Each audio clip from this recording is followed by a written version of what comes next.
ॐ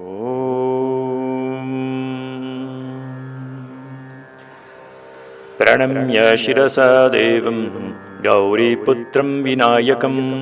भक्तावासं स्मरे नित्यम् आयुः कामार्थसिद्धये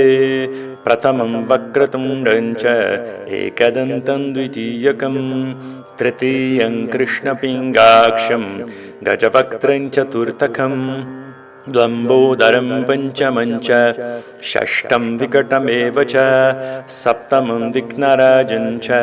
धूम्रवर्णं तथाष्टमं नवमं बालचन्द्रं च दशमं तु विनायकम्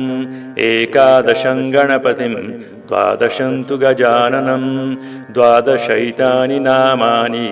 त्रिसन्ध्यन्यः पठेन्नरः न च विघ्नभयं तस्य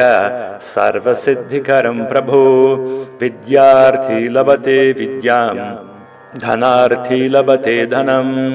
पुत्रार्थी लभते पुत्रान् मोक्षार्थी लभते गतिं जपेत् गणपतिस्तोत्रं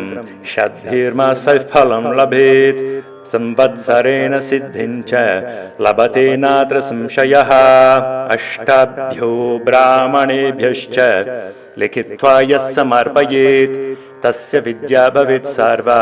गणेशस्य प्रसादतः इति श्रीनारदपुराणे